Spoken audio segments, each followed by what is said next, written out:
दोस्तों नमस्कार, आदाब, सत श्री अकाल। चैट विद सुरेंद्र वत्स के नए एपिसोड में आप सबका स्वागत है। आज हमारा ये 74th 74वां एपिसोड है और अगला जो एपिसोड है वो 75th एपिसोड होने वाला है। वो आज का एपिसोड भी बहुत स्पेशल है, लेकिन अगला एपिसोड चूंकि 75th है तो उसके लिए हमने कुछ विशेष तैयारी की है। और जैसे फाइनल से पहले सेमीफाइनल होता है, तो आज का ये एपिसोड जो है सेमीफाइनल की तरह आप इसको देख सकते हैं। आज हमारी मेहमान एक ऐसी वुमेन लीडर हैं जो न केवल मात्र लीडर हैं, अपितु उन्होंने एक बहुत बड़ी जंग को जीता है और मैं उनको फाइटर के रूप में जानता हूं। मैं इनवाइट करूं उससे पहले मैं बताना चाहता हूं, वो छत्तीसगढ़ की एक बहुत सी खूबसूरत जगह है जगदलपुर। जगदलपुर में वो रहते हैं और जगदलपुर अगर आप कभी नहीं गए हैं तो जगदलपुर के पास में चित्रकूट एक वाटरफॉल है जो सबसे लंबाई की अगर हम बातचीत करें, विड्थ वाइज चौड़ाई की अगर हम बातचीत करें, शायद सबसे चौड़ा वाटरफॉल है इंडिया का। और उसके पास में एक केव है, कुटुमसर केव। उस केव की खासियत ये है कि उसमें नेचुरल झूमर आपको दिखाई देंगे। जो झूमर हमारे घरों में हम लगाते हैं लाइट से, जब वो सुंदर दिखते हैं, तो वैसे ही वहां पे उस प्रकार के झूमर बनते हैं। एक्चुअली उसमें केव्स में पानी गिरता रहता है, पानी के साथ में मिट्टी आती है और वो मिट्टी ऐसे धीरे धीरे पानी के साथ में मिट्टी जो है वो झूमर की तरह लटकने लग जाती है। और जब नीचे से उसको एक लाइट जला के उसको देखा जाता है तो बिल्कुल ऐसा फील होता है कि जैसे एक झूमर है। तो वो एक अनोखी चीज मैंने देखी है, कहीं नहीं देखी मैंने, बाहर भी नहीं देखी, इंडिया से बाहर भी। तो हमारी जो आज मेहमान है नेहा अग्रवाल, वो छत्तीसगढ़ से हैं और मैंने जैसा बताया कि वो जगदलपुर में रहते हैं, लेकिन उनकी जो परवरिश हुई है वो रायपुर में हुई है। और हमने उनका एपिसोड पहले भी शूट करने की कोशिश की जगदलपुर में, चूंकि छोटा शहर है, छोटे शहर में नेचुरल जो ब्यूटीज हैं वो तो बहुत अच्छी रहती हैं, लेकिन इंफ्रास्ट्रक्चर उतना नहीं रहता। तो सिग्नल का कुछ इशू आया और वह स्पेशली उन्होंने ट्रैवल किया जगदलपुर से, शायद 8 या 10 घंटे का ट्रैवल करके वो रायपुर में आज हैं और रायपुर में हम ये इंटरव्यू शूट कर रहे हैं। नेहा, आपका बहुत बहुत स्वागत है हमारे इस स्पेशल एपिसोड में। Thank you so much sir. और सबसे पहले आपको थैंक यू कहूंगी कि आपने मुझे यहाँ पे इनवाइट किया। एक ऐसा प्लेटफॉर्म जहाँ पे आप एक जो खुद सुपरस्टार है, एक जो खुद सेलिब्रिटी है, वो दूसरे लोगों का इंटरव्यू लेते हैं, तो हम लोगों की मजबूरी हो जाती है कि हमारे अंदर जो भी छिपा हुआ है आपके सामने निकालने का, क्योंकि आप इतनी हम्बली, मतलब I respect you for this, कि the way you talk to people, you influence everybody. That is the main reason कि आज हम लोग यहाँ पे अच्छे से आपसे बात कर पा रहे हैं और सारी चीजें अपनी लोगों तक पहुंचा पा रहे हैं। Thank you so much again for inviting me. Thank you so much Neha. आप बहुत अच्छी स्पीकर हैं, यूट्यूब पे आपके बहुत सारे वीडियोस हैं और मैं कई बार कोशिश करता हूं कि नेहा जिस प्रकार से बोलती हैं तो मैं भी वैसा बोलूं, लेकिन मैं वैसा बोल नहीं पाता हूं उतने अच्छे से। तो और न केवल मात्र आप एक अच्छी स्पीकर हैं, आप एक अच्छी लीडर हैं। आप और आपके जो पति देव हैं सचिन अग्रवाल जी, सचिन जी का एक बहुत बड़ा नाम है। आप दोनों मिलके इस इंडस्ट्री को आगे बढ़ा रहे हैं और इन सब के साथ में आपकी जो विशेषता है वो है कि एक ऐसी बीमारी हिंदुस्तान में जिसके नाम से लोग डरने लग जाते हैं, दहशत का माहौल होता है, कैंसर। तो उसको आपने मात दी है, उससे जो जंग लड़ी उसके बारे में हम कुछ बात करेंगे और आपसे इंस्पिरेशन लेंगे। लेकिन उससे पहले थोड़ा सा हम आपकी बैकग्राउंड के बारे में जानना चाहते हैं।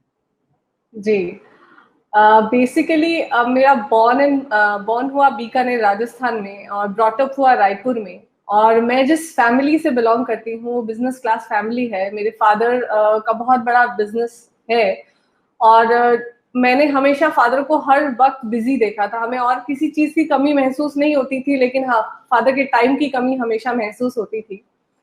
और फादर ने बचपन से एक चीज हमारे अंदर बहुत डाली कि आपको बड़े सपने देखने हैं, बड़ी ड्रीम्स देखनी है, आपको कुछ लाइफ में बड़ा करना है। मुझे कभी ये एहसास ही नहीं दिलाया गया कि मैं क्या नहीं कर सकती। हमेशा उन्होंने मुझे मोटिवेट किया, मेरी पूरी फैमिली ने मुझे मोटिवेट किया कि you can do it everything, मतलब जो भी आप सोचती हैं वो कर सकती है। और इसी वजह से मैंने एक डिफरेंट टाइप की फील्ड करने का फैसला किया था जब मैंने अपना करियर स्टार्ट करने की बात की। तो मैंने फैशन डिजाइनिंग में अपना करियर बनाया और एज अ फैशन डिजाइनर अपना करियर स्टार्ट किया। और जब फादर को डायरेक्ट सेलिंग मिला तो उन्होंने मुझे भी बहुत बताने की कोशिश की थी, बट मैं अपने प्रोफेशन में इतनी ज्यादा बिजी थी कि मुझे ये डायरेक्ट सेलिंग एक अपॉर्चुनिटी नजर नहीं आई। लेकिन फादर को ये अपॉर्चुनिटी समझ में आ रही थी, क्योंकि उनको पता था इसमें वो टाइम फ्रीडम जो उनको चाहिए वो इसमें मिल सकता है। और उन्होंने हमें बहुत कोशिश की इसके बारे में समझाने की, और धीरे धीरे ये समझ में भी आने लगा। जैसे अंधेरे के बाद उजाला आता है, सूरज की रोशनी जैसे ही फैलने लग जाती है वैसे ही उजाला बढ़ने लग जाता है। और मैं भी जैसे ही इवेंट्स में जाने लगी तो और ज्यादा इसके बारे में समझने लगी, और मुझे ये विश्वास होने लगा कि ये एक ऐसी इंडस्ट्री है, ये एक ऐसा प्लेटफॉर्म है जहां पे मैं जो भी सपने देखती हूँ वो पूरे कर सकती हूँ। और इसलिए मैंने डायरेक्ट सेलिंग को एज अ करियर अपनाने का फैसला किया। आज मैं एक प्राउड डायरेक्ट सेलर भी हूँ।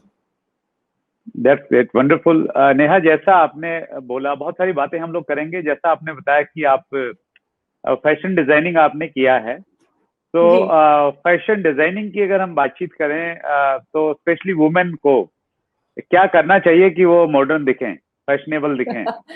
सर, मेरा फर्म बिलीव है, और ये मेरा खुद का ये फर्म बिलीव है कि आपको जो भी चीज कंफर्टेबल लगती है, आप जिसमें भी कंफर्टेबल फील करते हैं, that is fashion.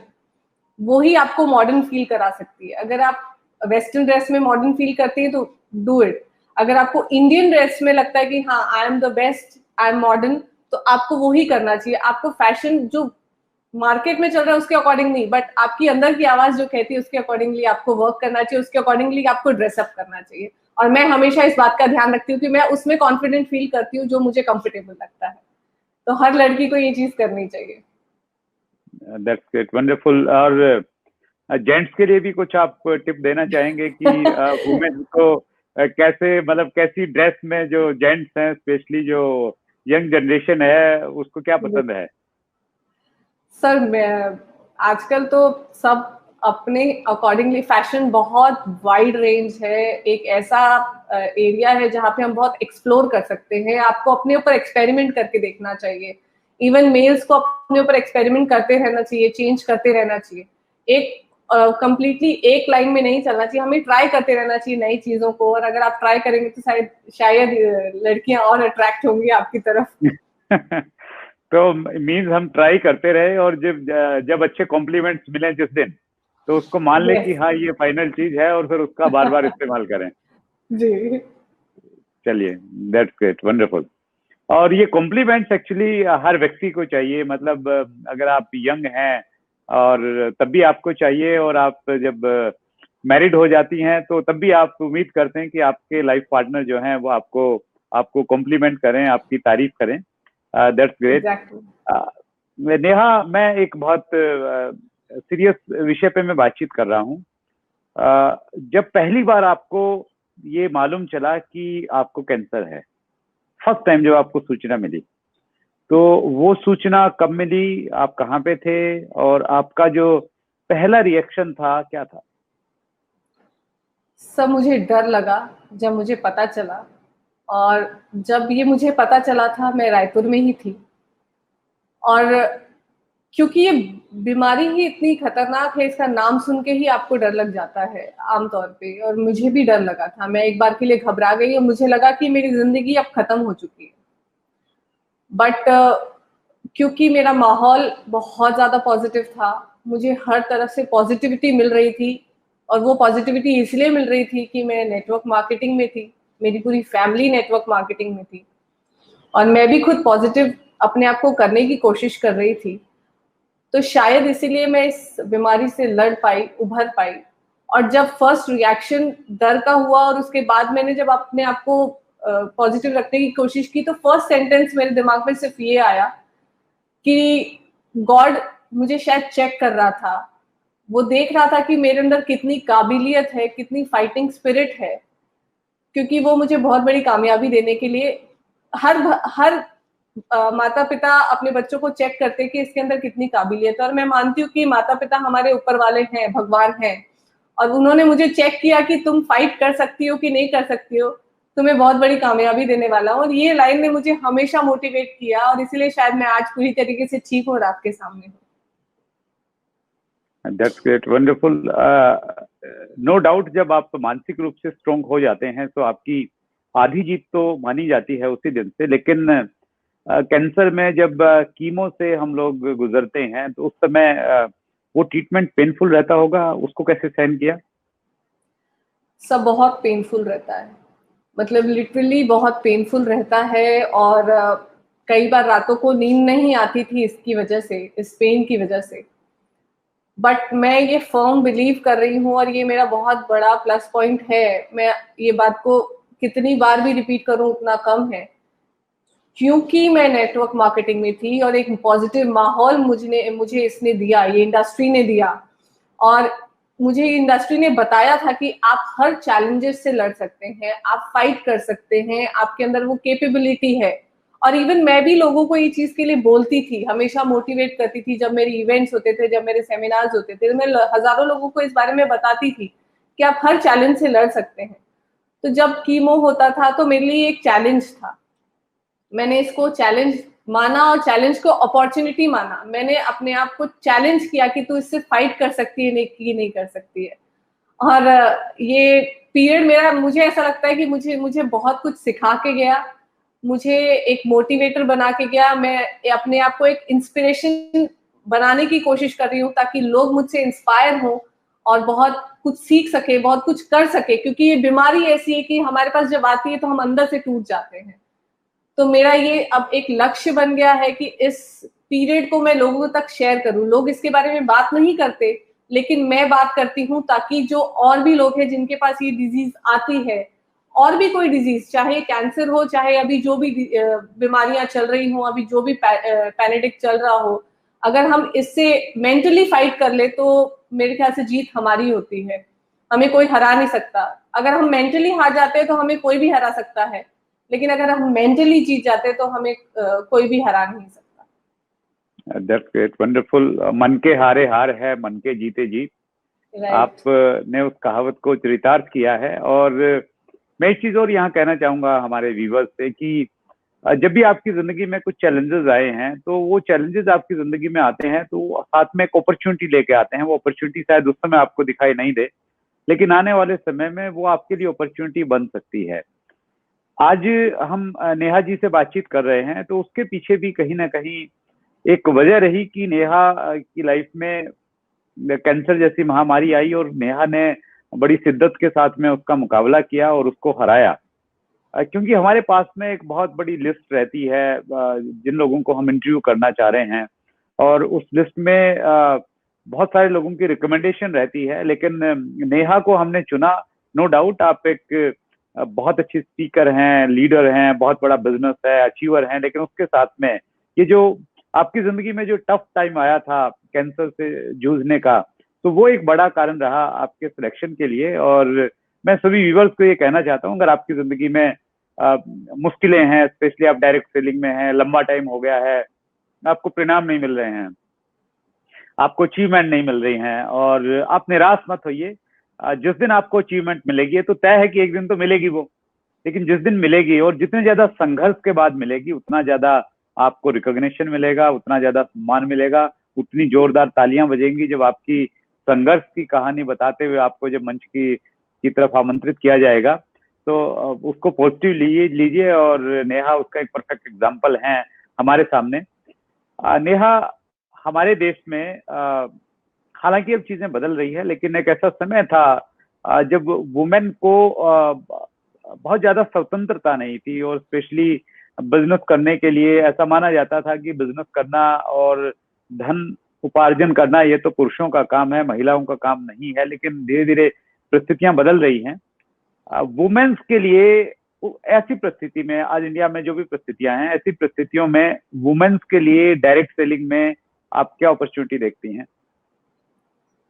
Direct selling में महिलाओं के लिए बहुत बहुत बड़ी अपॉर्चुनिटी है। और मैं तो ये फर्म बिलीव करती हूँ कि ये डायरेक्ट सेलिंग स्पेशली विमेन के लिए ही है, क्योंकि इसमें जो क्वालिटीज चाहिए रहती है एक डायरेक्ट सेलर को, एक नेटवर्कर को, वो महिलाओं के अंदर पहले से मौजूद है। और ये एक ऐसा जबरदस्त क्वालिटी है। आप हर महिला के अंदर कुछ ऐसी क्वालिटीज है जो डायरेक्ट सेलर को चाहिए। मैं कुछ क्वालिटीज जरूर शेयर करना चाहूंगी आपके साथ। पहली तो ये क्वालिटी है कि हम जो है बहुत बड़ी ड्रीमर्स हैं, और एक डायरेक्ट सेलर को बहुत बड़ा ड्रीमर होना बहुत जरूरी है। अब आप बोलेंगे ड्रीमर कैसे, तो आप अगर अभी अभी एट द मोमेंट आप मुझे अगर या किसी भी महिला को अगर आप बोलते हैं कि आपको मैं अभी हम 50,000 रुपीज दे रहे हैं और आपको इसको 1 घंटे के अंदर खर्च करना है, तो हमें पता है कि इसे खर्च कहाँ करना है, हमें मिनट ही नहीं लगेंगे, हम इसे खर्च कर देंगे, क्योंकि हमारे थॉट्स में क्लैरिटी, हमको पता है कि हमको क्या करना है, हमारे गोल्स हमको पता है, हमारे लक्ष्य हमको पता है। और ये हर डायरेक्ट सेलर को चाहिए कि आप जब नेटवर्क मार्केटिंग में आए तो आपका गोल, आपका लक्ष्य क्लियर हो, तो आप बहुत बड़ा बिजनेस कर सकती हैं। दूसरी एक बहुत अच्छी क्वालिटी है कि हम बहुत ज्यादा सिक्योरिटी चाहते हैं अपनी लाइफ में। इसको मैं एग्जाम्पल के रूप में आपको समझाना जरूर चाहूंगी। आपने लॉकडाउन अभी हो रहा है, इससे पहले एक और आया था जिसको कहते थे हम डीमोनेटाइजेशन।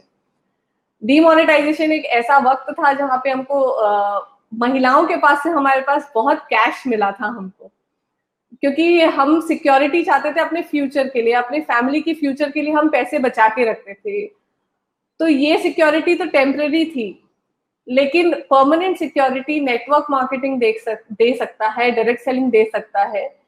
क्योंकि हम अगर इस समय इसको बिल्ड कर लेते हैं तो पैसिव इनकम खड़े करने का रास्ता हमको नेटवर्क मार्केटिंग में मिल जाता है। तो ये जो दो क्वालिटीज है, तो दो ही क्वालिटीज मैंने आपके साथ शेयर की है। ऐसी बहुत सारी क्वालिटीज है जो महिलाओं के अंदर है, और वो इस बिजनेस को बहुत अच्छे से बिल्ड कर सकती है। और मैं ये मानती हूँ कि अगर वो इस इंडस्ट्री में आ जाए तो बहुत बड़े, अभी तक वो अचीवमेंट्स आए ही नहीं हैं जो महिलाएं अचीव कर सकती हैं, वो इतने बड़े अचीवमेंट्स कर सकती हैं। तो मुझे तो ये फर्म बिलीव है कि अगर हर महिला इसको समझे और इसमें आए तो बहुत बड़ा फ्यूचर खड़ा कर सकती है, अपने परिवार को वो सिक्योरिटी दे सकती है जिसके बारे में वो सोचती थी, वो हर सपने पूरे कर सकती है जिसके बारे में वो सोचती थी। अब बहुत सारे पुरुषों को ये लगता है कि वो अकेले ही सब पे भारी पड़ेंगे, अकेले ही जंग जीत लेंगे, अकेले ही काम करेंगे।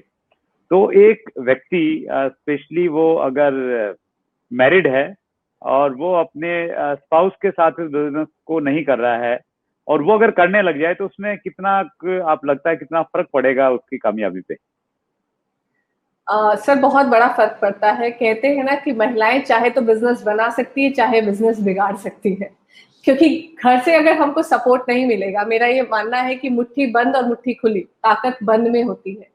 परिवार का हर सदस्य अगर आपके साथ है तो आपकी ताकत 4 गुना बढ़ जाती है और आप कामयाबी के रास्ते पे बहुत तेजी से चल सकते हैं। और वहीं पे अगर परिवार आपके साथ नहीं है तो आपको खींचते हैं वही लोग हैं, घर के लोग ही आपको वापस खींचते हैं। वो आपको कहते हैं कि ये क्या लेके आ गए, ये तो बहुत बकवास चीज है, लेकिन क्योंकि उनको विश्वास नहीं होता है। अगर वो आप उनको इन्वॉल्व कर लेते हैं इस बिजनेस में तो वो आपके सबसे बड़े सपोर्टर, सबसे बड़े मोटिवेटर बन जाते हैं, क्योंकि उनको विश्वास हो जाता है कि आप कामयाब हो सकते हैं, आप कर सकते हैं। इस बिजनेस में नेगेटिविटी बहुत है, इस बिजनेस में निराशा बहुत आती है बाहर के लोगों से, लेकिन अगर आपका परिवार, आपकी फैमिली आपके साथ होती है तो वो निराशा आपके साथ ज्यादा देर तक टिकती नहीं है, क्योंकि वो आपको बिलीव दिलाते हैं कि आपके अंदर काबिलियत है, आप अचीव कर सकते हैं। तो हर जेंट्स को, हर मेल को, मेरे को लगता है कि महिलाओं को इन्वॉल्व करना चाहिए अगर आप वो बड़ी कामयाबी चाहते हैं। जितने भी लीडर्स हैं, अगर वो आज अपनी फैमिली के साथ बिजनेस कर रहे हैं, जैसे हमारा एग्जाम्पल ले लीजिए, हम कंप्लीटली फैमिली, हमारी पूरी फैमिली, मेरी दोनों तरफ की फैमिली, चाहे इन लॉज वाली हो चाहे मेरे पैटर्नल फैमिली हो, दोनों कंप्लीटली नेटवर्क मार्केटिंग में है। इसीलिए शायद हम इतना अच्छे से बिजनेस कर पा रहे हैं, कुछ अचीव कर पा रहे हैं, कुछ लोगों को भी हेल्प कर पा रहे हैं। और इसी कारण से हमारे साथ भी फैमिलीज इन्वॉल्व है, क्योंकि हम कंप्लीटली फैमिली के साथ इन्वॉल्व है, तो वो भी देख रहे हैं कि हाँ, फैमिली के साथ इन्वॉल्व होने से अचीवमेंट बड़े आ सकते हैं। तो आप भी जरूर फैमिली के साथ इन्वॉल्व हुइए और बड़ी कामयाबी आप ले सकते हैं। That's great, wonderful. और पिछला इंटरव्यू हमने लिया था पंकज टिटोरिया जी का, तो उन्होंने ड्रीम्स के ऊपर में बहुत बात की। उन्होंने कहा कि जब भी कोई नया डायरेक्ट सेलर जुड़ता है तो मैं उसके घर पे जाता हूँ और उसके ड्रीम निकालने की कोशिश करता हूँ। और मेरा भी ये मानना है कि जब हम लोग ड्रीम निकालें तो फैमिली के ड्रीम बाहर निकलने चाहिए। परिवार में जितने भी लोग हैं सारे बैठें और सबसे डिस्कस किया जाए कि भाई हमारे पास में एक अपॉर्चुनिटी आई है और इसमें लोग ऐसा ऐसा इतना पैसा कमा रहे हैं, इतनी कामयाबी लोगों के पास है। तो हम सब अब अपने ड्रीम बताएं और वो ड्रीम क्या क्या हो सकते हैं। मैं अगर अपनी बात करूं तो मैंने घर में अपनी एक फैमिली ड्रीम बुक बनाई हुई है। तो वो पूरी फैमिली के ड्रीम उसमें लिखे हुए हैं और उस ड्रीम बुक को हम लोग देखते हैं, कई बार बैठ के डिस्कस करते हैं। और उसमें बड़े फनी फनी से ड्रीम रहते हैं जो हमने 10 साल पहले सोचे थे कि अच्छा मैं ये भी सोचता था। तो हालांकि वो जो आज सारी चीजें हमारे दिमाग में आती हैं तो वो सारी हम नहीं करते जिंदगी में। किसी एक घटना की वजह से किसी से प्रभावित होकर हम कुछ ड्रीम बनाते हैं, लेकिन वो अगर आपके पास में है और फिर धीरे धीरे आप उनको गोल्स में कन्वर्ट करते रहते हैं तो वो आपको पावर भी मिलेगी। और जैसा नेहा ने बताया कि आप इन्वॉल्व कर सकते हैं, और वुमेन्स की स्पेशली जो एक पावर है, दे आर ड्रीमर्स, तो उसका हम लोग बिजनेस में इस्तेमाल कर सकते हैं। That's great, wonderful Neha. मैं दोबारा आपकी उस वहां पे मैं जाता हूँ जहां से आपने शुरू किया था, अपनी बैकग्राउंड बताई थी और आपने बताया था कि जब आप पढ़ाई कर रहे थे तब डायरेक्ट सेलिंग पापा ने स्टार्ट किया। और उस समय फिर कहीं ना कहीं जब शादी की बात चली होगी और ये चली होगी कि भाई सबसे पहले ये देखा जाता है कि भाई जो लड़का है वो क्या करता है। और जब आपको बताया कि लड़का जो है वो डायरेक्ट सेलिंग करता है, तो डायरेक्ट सेलिंग कोई लड़की सोचती नहीं है, जानती नहीं है कि भाई मेरा पति जो है एक डायरेक्ट सेलर होगा, एक डायरेक्ट सेलिंग का लीडर होगा। आपके जो सपनों के राजकुमार थे वो डायरेक्ट सेलर तो नहीं होगा, शायद कोई डॉक्टर, इंजीनियर, कोई हीरो, आई डोंट नो क्या होगा। तो वो क्या थे? और जब आपको सुना कि एक डायरेक्ट सेलर से आपकी शादी होने वाली है, वो आपके लाइफ पार्टनर रहेंगे, तो कैसा लगा आपको? एक बात, और दूसरी बात फिर अब तक का जो सफर रहा वो कैसा रहा सचिन जी के साथ? सर, जब मेरी शादी की बात आई थी उससे पहले मैं बिजनेस स्टार्ट कर चुकी थी, तो मेरे साथ सिनेरियो थोड़ा सा अलग था। मैं ये चाहती थी कि मेरा हस्बैंड जो हो डायरेक्ट सेलर हो, क्योंकि मैं जिस इंडस्ट्री में हूँ उस इंडस्ट्री को हर इंसान समझ नहीं पाता है। उन्हें थोड़ा डिफरेंट फील्ड है, उसे समझ में नहीं आता। तो मुझे हमेशा ये डर रहता था कि मेरी अगर शादी होगी तो मुझे ससुराल कैसा मिलेगा, मेरा लाइफ पार्टनर कैसा होगा, क्या वो इस इंडस्ट्री को समझेगा, क्या वो मेरे सपनों को समझेगा। लेकिन कहते हैं ना कि इतनी शिद्दत से मैंने तुम्हें पाने की कोशिश की थी कि पूरी कायनात ने मुझे तुमसे मिलाने की साजिश की थी। तो मैं इतनी शिद्दत से इस बिजनेस को कर रही थी कि ऊपर वाले को लगा कि इसको एक हस्बैंड, जो इसका जो लाइफ पार्टनर होगा, वो डायरेक्ट सेलर ही देना जरूरी है। इसीलिए शायद मेरी शादी सचिन से हुई। और आज मैं ये अपने आप को लकी मानती हूँ कि हम दोनों एक ही फील्ड में हैं, क्योंकि अगर आप एक ही इंडस्ट्री में हो, एक ही फील्ड में हो, तो आप एक दूसरे को समझ सकते हैं, आप एक दूसरे की प्रॉब्लम समझ सकते हैं, और आपको ये बिलीव भी होता है कि ये इंडस्ट्री आपको बहुत बड़ा रिजल्ट दे सकती है। हम सब, हर लेडी जब मूवीज देखती है तो एक सपनों का राजकुमार उसके अंदर ढूंढती है। उसे लगता है कि वो जो फिल्मों में हीरो है वैसा मेरा लाइफ पार्टनर हो और वैसी मेरी लाइफ हो। तो वो जो फिल्मों का हीरो है वो आपको डायरेक्ट सेलर मिल सकता है, वैसा हीरो। और जो वो फिल्मों वाली लाइफ है वो डायरेक्ट सेलिंग इंडस्ट्री दे सकती है आपको, क्योंकि डायरेक्ट सेलिंग इंडस्ट्री आपको हर सपने पूरे करने का मौका देती है, और आपको ये मौका भी देती है कि आपका लाइफ पार्टनर आपके सपनों को समझे। क्योंकि यहाँ पे आपके माइंड को पूरा खोल दिया जाता है, आपके माइंड को नैरो नहीं किया जाता, आपके माइंड को ब्रॉड कर दिया जाता है, और आपको ये बताया जाता है कि आप हर चीज अचीव कर सकते हैं। तो शायद इसीलिए सचिन ने मुझे बहुत सपोर्ट किया है हर वक्त, हर समय। और आज हम दोनों मिलके बहुत बड़ा अचीवमेंट कर रहे हैं, और हम दोनों का एक बहुत बड़ा ड्रीम भी हो गया इसकी वजह से कि हम अपनी जिंदगी में आने वाले 5 साल में कम से कम 1 करोड़ लोगों की जिंदगियों को छुए और उनको बदलने का माध्यम बने इस डायरेक्ट सेलिंग इंडस्ट्री के थ्रू।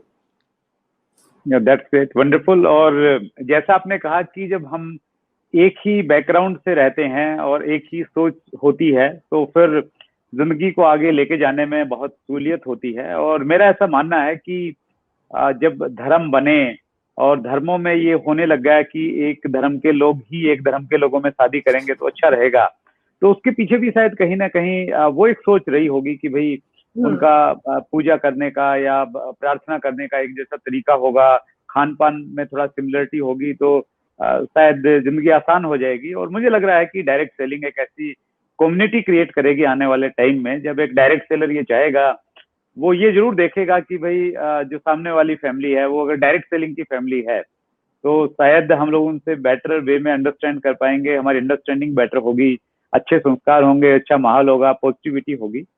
तो मैं एक ऐसा समय देख रहा हूँ आने वाले शायद 10-15 साल, 20 साल भी लग सकते हैं, लेकिन एक कम्युनिटी क्रिएट होगी, डायरेक्ट सेलिंग की कम्युनिटी, और प्रयास किए जाएंगे कि डायरेक्ट सेलिंग वाले लोग डायरेक्ट सेलिंग वालों से ही रिश्ते बनाएं, और आपकी जो अब तक की सफलता है और जो आपकी मैरिड लाइफ है, जो आपकी चेहरे की खुशी है, वो बता रही है कि ऐसा करने से मतलब जिंदगी में बहुत सुकून मिलता है, बहुत अच्छा लगता है। That's great.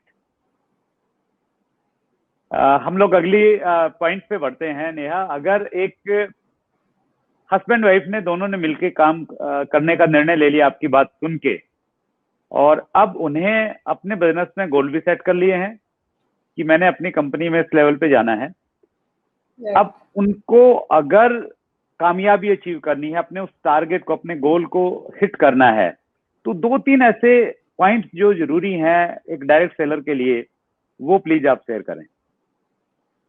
अगर हस्बैंड वाइफ दोनों मिलकर इस बिजनेस को कर रहे हैं और उन्हें ये टारगेट भी मिल गया है कि उन्हें क्या अचीव करना है, कौन सा लेवल अचीव करना है, तो सबसे बड़ा जो हमको चीज करनी चाहिए वो है हमारे सिस्टम को फॉलो करना चाहिए। चाहे आप किसी भी डायरेक्ट सेलिंग कंपनी में हो, आपका सिस्टम जो आपको कहता है, चाहे बेसिक्स हो, चाहे कोर हो, जो चाहे कार्डिनल हो, ये जो सिस्टम कहता है अगर हम उसको 100% फॉलो करते हैं, 3 चीजें मूलभूत आधार है इस बिजनेस के, अगर आप ये तीनों चीजों को फॉलो करते हैं कंटिन्यूटी के साथ दोनों मिलके, तो डेफिनेटली आपको सक्सेस मिलती है। और बैलेंस बना के चलिए, नॉट नेसेसरी कि अगर हस्बैंड वाइफ दोनों बिजनेस कर रहे हैं तो दोनों को फील्ड में निकलना जरूरी है। हम दोनों ने बैलेंस बना के चला, हमने अपने काम डिस्ट्रीब्यूट कर लिए। सचिन बाहर की फील्ड वर्क देखते थे और मैं घर से लोगों को फोन करना, उनसे कनेक्टेड रहना, बिजनेस चेक करना, या किसका कुछ बिजनेस हो रहा है, कहाँ पे वो अचीव कर सकते हैं, वो टारगेट्स चेक करना, वो मेरा काम है। और सचिन का काम है कि बाहर की फील्ड को देखना, ज्यादा बाहर जाना, लोगों से मिलना, ज्यादा मीटिंग्स, ज्यादा इवेंट्स करना। तो हम लोग ने अपने काम जब डिस्ट्रीब्यूट कर लिए तो हमारे काम आसान हो गए। और अगर आप भी ये चीजें करते हैं, पहली चीज है कि आप अगर बेसिक्स फॉलो करते हैं, दूसरी चीज है कि अगर आप कार्डिनल्स फॉलो करते हैं, तीसरी है कि आप अगर आप कोर आपकी जो कंपनी के हैं वो फॉलो करते हैं, कोर स्टेप्स फॉलो करते हैं, और चौथी चीज है कि अगर आप अपने काम डिस्ट्रीब्यूट कर लेते हैं तो आपका काम बहुत आसान हो जाता है, बहुत स्मूथ तरीके से और बहुत आसानी से आप बड़ा अचीवमेंट कर सकते हैं। और हमने भी ये किया है, अगर आप करके देखेंगे तो आपको भी ये मिलेगा। और मैं तो मानती हूँ कि 100% आप अपनी वाइफ को इन्वॉल्व कीजिए, क्योंकि वो बहुत बड़ी ड्राइविंग फैक्टर है आपके इस बिजनेस का। That's great, wonderful Neha. आपने मतलब बहुत संक्षेप में बहुत बड़ी बात कह दी है कि आपके जो बेसिक्स हैं, कोर्स हैं, कार्डिनल हैं, उनको फॉलो कीजिए और बैलेंस कीजिए काम को, क्योंकि अगर आप आपकी वाइफ सॉरी आपकी शादी हुई है तो आपके पेरेंट्स भी हो सकते हैं आपके साथ में रहते हों, परिवार के दूसरे लोग भी हैं, तो वो जो लाइबिलिटीज हैं आपकी, उनको भी अच्छे से निभाना है। और सफल व्यक्ति वही रहता है कि जो हर जिम्मेवारी को बखूबी निभाता है। That's great. Funny moment of your life.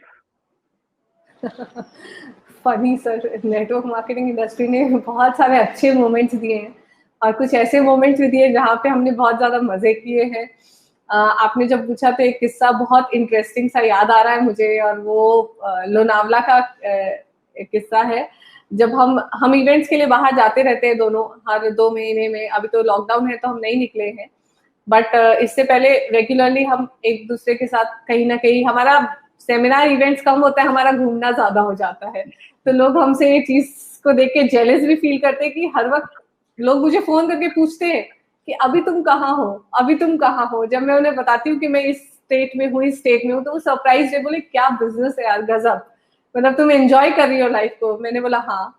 और इसी मोमेंट में हम लोग लोनावला गए हुए थे, हमारी एनिवर्सरी थी। एनिवर्सरी को एंजॉय करके हम वापस एक इवेंट के लिए जा रहे थे लोनावला से, हमें ट्रेन पकड़नी थी। सचिन को कहीं से पता चला कि चिक्की बहुत फेमस है लोनावला की। हम स्टेशन पहुंच चुके थे, लेकिन उन्हें पता चला तो वो बोले कि तुम वेट करो प्लेटफॉर्म पे, मैं लेके आता हूँ अभी तुरंत। और वो स्टेशन के पास ही गए एक स्टोर पे लेने के लिए। सामने एक ट्रेन खड़ी थी और मैं वेट कर रही थी कि हमारी ट्रेन कब आएगी तो हम चढ़े। लेकिन अचानक से जब वो ट्रेन चालू हुई तो मुझे एहसास हुआ कि वो ट्रेन है जिसमें हमको चढ़ना था, और सचिन गए हुए थे चिक्की लेने के लिए। तो मैंने दोनों लगेजेस अपने हाथ में लिए, मैं रन कर रही थी ट्रेन को पकड़ने के लिए, और शायद सचिन को भी वहां से एहसास हुआ कि ये वही ट्रेन है जिसमें हमें चढ़ना है।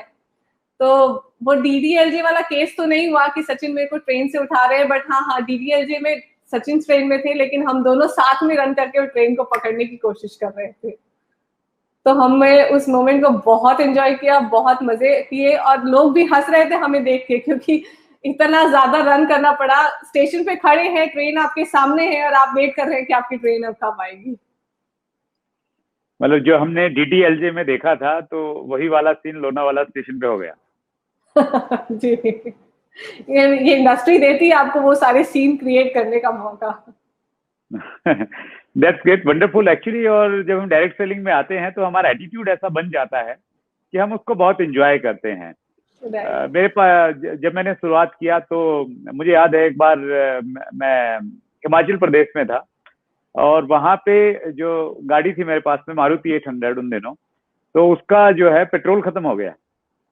तो वो पेट्रोल खत्म हो गया और उस मोमेंट को भी हमने बहुत एंजॉय किया। मतलब हम लोग 2-3 डिस्ट्रीब्यूटर मेरे साथ में थे, तो हम धक्का लगा रहे हैं, रोड पे कोई भी नहीं है, गाने गाते हुए मस्ती में जा रहे हैं। मतलब कोई देखे तो ऐसा लगे कि पागल लोग हैं क्या। तो ये इंडस्ट्री आपको एक ऐसा एटीट्यूड देती है कि आप हर जगह आप एंजॉय करेंगे। That's great, wonderful. Rapid fire question, total 8 question मैंने सिलेक्ट किए आपके लिए। 4 के जवाब तो आपने बहुत तेजी के साथ में देने हैं, बगैर सोचे। तैयार हैं? यस सर, बिल्कुल। आपको सबसे अच्छा शहर आपको कौन सा लगता है? मतलब सबसे अच्छा कहाँ फील होता है, जगदलपुर में या रायपुर में? सर, होता तो सबसे ज्यादा अच्छा फील रायपुर में है, क्योंकि ये मेरा होम टाउन है। लेकिन नेटवर्क मार्केटिंग ने अभी ऐसा बना दिया है कि हर शहर मुझे अपना शहर लगता है, क्योंकि हर शहर में अपने लोग मौजूद होते हैं और ऐसा लगता ही नहीं कि मैं अपने शहर से बाहर हूँ। सबसे ज्यादा प्यार आपको किससे मिला, माँ से या सासू माँ से? सर, बड़ा टिपिकल सा क्वेश्चन आपने पूछा है। दोनों जगह से मुझे बहुत प्यार मिला है, और उसकी वजह ये है कि आज मैं सब अच्छे से कर पा रही हूँ, क्योंकि दोनों माँ ने और सासू माँ ने बहुत प्यार किया है मुझे, और आज मैं इस वजह से इस इंडस्ट्री में बहुत कामयाब हूँ। सिंगल फैमिली ज्यादा अच्छी है या जॉइंट फैमिली ज्यादा अच्छी है? सर, मेरा मानना है कि जॉइंट फैमिली ज्यादा अच्छी है, क्योंकि आपको फ्रीडम मिल जाती है कि आप कहीं भी जा सके, आपके लिए घर पे हैं लोग मैनेज करने के लिए, तो आप बाहर का काम आसानी से देख पाते हैं। अगर आपको कोई एक वरदान मिले, कोई भी एक चीज मिले, अच्छी चीज मिल गई, तो वो पति को देना चाहेंगे या पिता को देना चाहेंगे? सर, मैं डेफिनेटली पति को देना चाहूंगी, और सब लोग सोच रहे होंगे कि पिता को छोड़ के पति को क्यों दे रही है। वो इसीलिए कि हम पिता को दे नहीं सकते, हम पिता से ले सकते हैं। हमेशा उनसे लिया है, आशीर्वाद लिया है। हमारी इतनी क्या काबिलियत है कि हम उनको क्या दे पाए। तो इसीलिए मैं हमेशा उनसे लेने की कोशिश करती हूँ और पति को देने की कोशिश करूंगी। Very intelligent answer, that's great. 4 question और मैं पूछता हूँ। जी। पहला मेरा क्वेश्चन है कि नेहा जी का सबसे बड़ा स्ट्रेंथ क्या है और वीकनेस क्या है? स्ट्रेंथ ये है कि मैं बहुत ज्यादा पॉजिटिव रहती हूँ, मेरी हैबिट है। मैं बहुत ज्यादा पॉजिटिव रहने की कोशिश करती हूँ। और वीकनेस भी मुझे बहुत अच्छे से पता है कि मुझे बहुत ज्यादा गुस्सा भी आता है। मैं थोड़ी शॉर्ट टेम्पर्ड हूँ, और ये कोशिश कर रही हूँ कि इसको मैं इम्प्रूव करूँ। चलो, वो सचिन से पूछना पड़ेगा कि जब नेहा को गुस्सा आता है तो उनको क्या क्या अस्थि पहुंचती है। जी। बेस्ट क्रिटिक लाइन, कोई ऐसी लाइन, कोई ऐसी आलोचना किसी ने की हो, वो आपको याद है आज भी? ऐसी कोई पर्टिकुलर नहीं, बट हाँ, मैं अपनी मदर को एक बहुत अच्छा क्रिटिक मानती हूँ, क्योंकि वो मुझे हमेशा अपनी चीजों को और इम्प्रूव करने के लिए मोटिवेट करती हैं। और वो हमेशा कोई ना कोई ऐसी लाइन बोलती है, तो मैं अपनी मम्मा को बोलती हूँ कि मम्मा, आप फिर बोले तो मेरे को क्रिटिक मान ले, क्योंकि क्रिटिक जो होता है आपको बहुत बड़ा अचीवमेंट दिला सकता है, आपके अंदर की काबिलियत को निकालने की कोशिश करता है। That's great. कोई एक ऐसी गलती जो नेहा ने की और नेहा चाहती है कि दूसरे लोग ना करें? हाँ, जब इस इंडस्ट्री में आई थी, तो मैंने अपने दिमाग लगाने की कोशिश की थी और मैं ये चाहती हूँ कि हर डायरेक्ट सेलर जो इंडस्ट्री में आता है तो अपना दिमाग ना लगाए, जो सिस्टम कहता है अगर वो करेगा तो वो सफलता बहुत जल्दी हासिल कर लेगा। That's good. अगर भगवान सामने आए नेहा के और बोले कि नेहा मांगो, क्या मांगना है एक वरदान, तो क्या मांगोगे? सही, बहुत हाइपोथेटिकल लगेगा, बट मेरे अंदर से सिर्फ एक ही आवाज आती है कि मुझे और पॉजिटिव बनाए ऊपर वाला। अगर वो वरदान देना ही चाहता है तो मुझे इतनी पॉजिटिविटी दे कि मैं अपनी पॉजिटिविटी का ऑरा लोगों तक पहुंचा सकूं और उनके अंदर भी वो पॉजिटिविटी फैला सकूं, ताकि ये दुनिया एक बहुत अच्छी खूबसूरत दुनिया बन जाए। That's great, wonderful Neha. हमने जो आपका इंटरव्यू डाला तो उस इंटरव्यू में बहुत सारे क्वेश्चंस आए हैं। अगर आपकी परमिशन है तो मैं कुछ क्वेश्चंस ले लेता हूं उनमें से। Sure, sure sir. That's great. Babita Devi Lathar का क्वेश्चन है, नेहा मैम, एक औरत को जब परिवार का कोई भी मेंबर सपोर्ट ना करे डायरेक्ट सेलिंग में कामयाब होने के लिए, तो क्या करना चाहिए? बबीता जी, अगर फैमिली सपोर्ट नहीं करती है तो सबसे फर्स्ट स्टेप है कि आप अपने अपलाइन का हेल्प ले और अपनी अपलाइन को बोलिए कि अपनी फैमिली के साथ आपके घर आए और उनको बिजनेस बताएं। और सबसे पहले आप अपने हस्बैंड को इन्वॉल्व कीजिए, उनकी ड्रीम्स को इन्वॉल्व कीजिए। अगर आपके हस्बैंड को विश्वास हो जाएगा कि ये इंडस्ट्री वो सारे सपने पूरे कर सकती है, तो अगर वो आपको सपोर्ट करेंगे तो आपकी पूरी फैमिली आपको सपोर्ट डेफिनेटली करेगी। ड्रीम्स अगर इन्वॉल्व है पूरी फैमिली के बिजनेस में तो वो आपको सपोर्ट करेंगी ही करेंगी। तो ये स्टेप है जो हमें हर व्यक्ति को उठाना चाहिए, चाहे महिला हो चाहे पुरुष हो। वो अपनी फैमिली के ड्रीम्स को इन्वॉल्व कर लेगा तो उसकी फैमिली पूरा सपोर्ट करेगी उसको। That's great. मिस पूजा का प्रश्न है, मुझे 2 साल से कैंसर है, वैसे तो मेरी हेल्थ अब ठीक है, मैं पिछले 6 महीने से डायरेक्ट सेलिंग में हूँ, मुझे कई बार ये लगता है मैं ज्यादा दिन तक नहीं जी पाऊंगी। इस चक्कर में जी, ज्वाइनिंग करवाने की जल्दी रहती है और मुझे लगता है शायद इसी कारण प्रोस्पेक्ट सब कुछ समझने के बाद भी स्टार्ट नहीं करते, मुझे क्या करना चाहिए? पूजा जी, सबसे पहला काम जो आपको करना है वो ये कि आप अपने दिमाग से निकाल दीजिए कि आपको कैंसर है और आप ज्यादा दिन तक नहीं जी पाएंगी। मैंने ऐसे हजारों लोगों को देखा है और कुछ पर्सनली मैं जानती हूँ कुछ लोगों को जिनको डॉक्टर ने कहा था कि आप 2 महीने जी पाएंगी, 4 महीने जी पाएंगे, लेकिन आज उनके थॉट प्रोसेस की वजह से, उनकी पॉजिटिविटी की वजह से आज वो कई सालों से जी रहे हैं। तो ये हमको नहीं सोचना चाहिए कि मैं नहीं जी पाऊंगी। और दूसरी चीज है कि जब आप बिजनेस को लेके जाते हैं किसी के पास और आप अगर इस थॉट से जाते हैं कि मेरे पास टाइम नहीं है, मेरे को जल्दी से इनको ज्वाइन करवाना है, तो वो आपकी बिजनेस में रिफ्लेक्ट होगा। जब आप उनको प्लान शो करेंगे उसमें रिफ्लेक्ट होगा। आप इस नजरिए से जाइए कि आप ये बिजनेस उनके लिए लेके जा रही हैं। जब उनको ये एहसास होगा कि ये बिजनेस हमारे लिए कितना इंपॉर्टेंट है तो वो आपको डेफिनेटली सपोर्ट करेंगे। आप उनको ये फील करवाइए कि ये बिजनेस उनके लिए क्यों जरूरी है। अगर उनको ये समझ में आ गया तो आपका ये थॉट आना ही नहीं चाहिए कि आपके पास टाइम नहीं है, आप ज्यादा दिन नहीं जी पाएंगी तो इसलिए उनको ज्वाइन करवाना है। कहते हैं ना कि आपका दिमाग सबसे पहले जो हम सोचते हैं वो हमारी चीजों में रिफ्लेक्ट होता है। तो सोच को चेंज करना पड़ेगा, थॉट को चेंज करना पड़ेगा और हमेशा सामने वाले के लिए इंटरेस्ट की बात होनी चाहिए तो वो आपके साथ आएंगे बिजनेस में। That's great. पवन साहू का क्वेश्चन है, मैडम जब आप बिजनेस चालू किए तो क्या चैलेंजेस आया फैमिली में, और आप अपने आप को इतना अच्छा वक्ता कैसे बना पाई, क्या किया? पवन जी, पहले पहले तो मैं आपको धन्यवाद देती हूँ कि आपने मुझे एक अच्छा वक्ता कहा। अगर आप ये मानते हैं तो आपका नजरिया बहुत अच्छा है, इसलिए आपको ये लग रहा है। और दूसरी मैं चीज, पवन की बात पे मोहर लगा रहा हूँ कि आप बहुत अच्छी वक्ता हैं। Thank you so much sir. अगर आप ये कह रहे हैं तो मैं इसे एक अप्रिसिएशन के रूप में अपने लिए लूंगी। Thank you so much. और पवन जी, जो आपने कहा कि मैंने अपनी फैमिली को कैसे इन्वॉल्व किया या कैसे बैलेंस बना के चली, तो मैंने जैसे पहले ही कहा कि मैंने बैलेंस बनाया था अपनी फैमिली में। मैंने अपनी फैमिली को भी पूरा टाइम दिया और अपने बिजनेस को भी पूरा टाइम दिया। एक वक्त ऐसा था शुरुआती, जब हमारी जस्ट शादी हुई थी, उससे पहले मैं बिजनेस कर रही थी, लेकिन जस्ट हमारी शादी हुई उसके बाद एक ऐसा दौर आया था जब सचिन को बाहर रहना पड़ रहा था बहुत ज्यादा। नॉट फॉर अस बट जो हमारे साथ लोग जुड़े हुए थे उनके लिए, क्योंकि हम तो बहुत अच्छे मुकाम पे आ चुके थे। चूंकि हमारी ड्रीम बहुत बड़ी थी, हम लोगों के लिए काम करना चाहते हैं, तो उन्हें बहुत ज्यादा बाहर जाना आना पड़ता है। तो मैंने कभी उनको ये नहीं कहा कि आप अभी क्यों जा रहे हैं, अभी तो हमारी शादी हुई है, बट मैंने उनको सपोर्ट किया और मैंने घर को मैनेज किया, मैं घर पे रही और वो बाहर को देखे। तो हमने बैलेंस बनाया चीजों का, और हर महिला अगर ये बैलेंस बना के चलेगी तो उसके लिए बहुत आसान हो जाता है बिजनेस करना। That's good. अगर नेहा, मैं एक अच्छा वक्ता बनना चाहता हूँ, तो कोई 3 टिप्स आप बताइए मुझे क्या करना चाहिए। सर मैंने जो अपने, अगर लोग मानते हैं कि मैं अच्छी वक्ता हूं, तो मैंने सिर्फ मैंने 3 चीजें अगर आप कहें तो की कि पहले मैंने बहुत ज्यादा बुक्स पढ़ने की कोशिश की, लगातार बुक्स पढ़ रही हूँ, क्योंकि वो जब आप पढ़ते हैं तभी आप कुछ डिलीवर कर पाते हैं।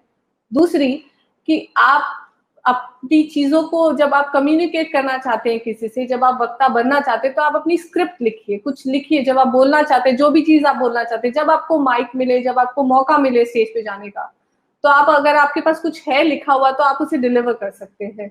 और तीसरी चीज है कि लगातार, मौका कभी चूकना नहीं चाहिए। जब आपको मौका मिले आप जाइए, आप जैसा भी बोलते हैं कोई दिक्कत नहीं है, लेकिन प्रैक्टिस प्रैक्टिस प्रैक्टिस से आप परफेक्शन की ओर निकल जाते हैं।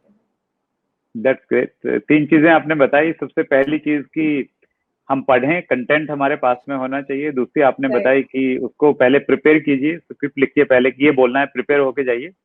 और तीसरी चीज आपने बेहद बेहद खूब बताई कि अपॉर्चुनिटी आप कभी मिस मत कीजिए, जब भी मौका मिले तो उसको आप ग्रैब कीजिए और जाइए। और ज्यादातर लोग शायद इसलिए अच्छे वक्ता नहीं बन पाते, जब भी उनको मौका मिलता है पीछे की तरफ खिसकते रहते हैं कि नहीं नहीं मैं नहीं बोल पाऊंगा। That's great. अंतिम प्रश्न है नेहा जी, ये क्वेश्चन किया है दानेश्वर धुमने। मैडम, आपको कैंसर से बाहर निकलने के लिए कितना समय लगा, और आपका हौसला और अपना हौसला कैसे बढ़ाए रखा। कैंसर से निकलने के लिए मुझे 6 मंथ्स कीमो के लगे और 2 महीने शायद रेडिएशन के थे। लगभग 8 मंथ का एक पूरा प्रोसेस था। 8 मंथ के बाद मैं कंप्लीटली ठीक हो गई, और मैंने अपना हौसला इसलिए बढ़ाए रखा कि मेरे सामने मेरा गोल था, मेरा टारगेट था, मुझे लाइफ में कुछ बहुत बड़ा करना है। मुझे एक तो मैं अपनी ड्रीम जरूर शेयर करना चाहूंगी सबसे, कि मैं पर्सनली अपने इनकम से अपने हस्बैंड के लिए एक रोल्स रॉय कार खरीदना चाहती हूँ और उन्हें गिफ्ट करना चाहती हूँ।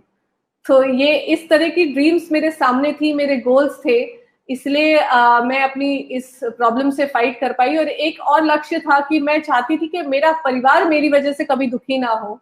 तो मैं हमेशा मुस्कुराती रहती और उनको मोटिवेट करती रहती। मेरे को हमेशा मेरी फैमिली बोलती थी कि तुम्हें पेन नहीं होता क्या? मुझे पेन क्या होता है, पेन कुछ नहीं होता है। होता था, लेकिन एक्सप्रेस नहीं करती थी, क्योंकि मैं चाहती थी कि मेरी वजह से किसी के चेहरे पे निराशा ना आए, हमेशा वो मेरी वजह से मुस्कुराते रहे, इसलिए मैं भी मुस्कुराती रही।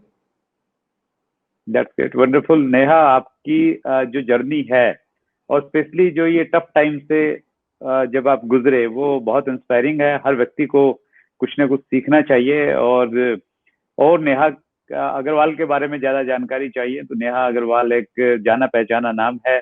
आपकी बहुत सारी वीडियोस यूट्यूब पे अवेलेबल हैं। आपने नेहा समय निकाला, और स्पेशली आपने जगदलपुर से रायपुर का ट्रेवल किया हमारे लिए। हम सब बहुत आभारी हैं, और हमारी पूरी टीम की तरफ से, व्यूवर्स की तरफ से आपका बहुत बहुत धन्यवाद। Thank you so much sir for inviting me, और मैं इसी तरीके से लोगों को इंस्पायर करने की कोशिश करती रहूंगी जब भी मौका मिले। Thank you so much. तो ये थी नेहा अग्रवाल, एक फाइटर, एक प्राउड डायरेक्ट सेलर, एक अचीवर, एक लीडर, एक वक्ता, एक यूट्यूबर। सब कुछ है उनके पास में जो चाहिए एक व्यक्ति को इंस्पायर करने के लिए। तो जैसा मैंने शुरुआत में बताया था कि अगला जो एपिसोड है वो हमारा 75th एपिसोड है। स्पेशल तैयारी है, हम लोग बहुत एक्साइटेड हैं, बहुत प्रिपरेशन उसकी कर रहे हैं। तो वो एपिसोड आप किसी कीमत पे आप मिस मत कीजिएगा। और जिन लोगों को आप सुनना चाहते हैं इस मंच से, उन लोगों के नाम आप नीचे कमेंट में जरूर लिखते रहिए। हाँ, अपनी कंपनी का नाम मत लिखिए कि किस कंपनी से आप जुड़े हैं और आपका प्लान क्या है। किसी भी तरह का प्रोस्पेक्टिंग का ये एक्चुअली प्लेटफॉर्म नहीं है, ये पूरी इंडस्ट्री को रिप्रेजेंट करता है। तो उस प्रकार की गरिमा प्लीज आप बनाए रखिएगा। और अगर आपने अब तक चैनल को सब्सक्राइब नहीं किया है तो शायद आप एक गलती कर रहे हैं। हम बहुत कुछ दे रहे हैं आजकल। हमारे जो इंटरव्यूज हैं उनके छोटे छोटे टुकड़ों में कट करके हम नॉलेज कैप्सूल दे रहे हैं। हर रोज 2 से 3 नॉलेज कैप्सूल आ रहे हैं। वीकली हमारा प्रोग्राम रहता ही है मंगलवार को रात 8 बजे। उसके अलावा हम लोग स्पेशल सीरीज शुरू करते हैं। 1 जून से 8 जून के बीच में हमने लाइफ आफ्टर लॉकडाउन की सीरीज स्टार्ट की और हम प्लान कर रहे हैं कि हर महीने शुरुआत में हम लोग स्पेशल सीरीज आपके लिए कुछ ऐसी लेके आएंगे। तो वो इन्फॉर्मेशन आपको तभी मिलेंगी जब आपने चैनल को सब्सक्राइब किया हुआ है, बेल आइकन आपने दबाया हुआ है। और अगर आपको ये चैनल अच्छा लग रहा है तो इसको आप थोड़ा प्रमोट कर दीजिए, थोड़ा लोगों को लेके आइए इस प्लेटफॉर्म पे, ताकि हम मिलकर एक बड़ी कम्युनिटी क्रिएट कर सकें। आप सबका बहुत बहुत धन्यवाद। अगले मंगलवार रात्रि 8 बजे फिर मुलाकात होगी स्पेशल एपिसोड में। Thank you very much.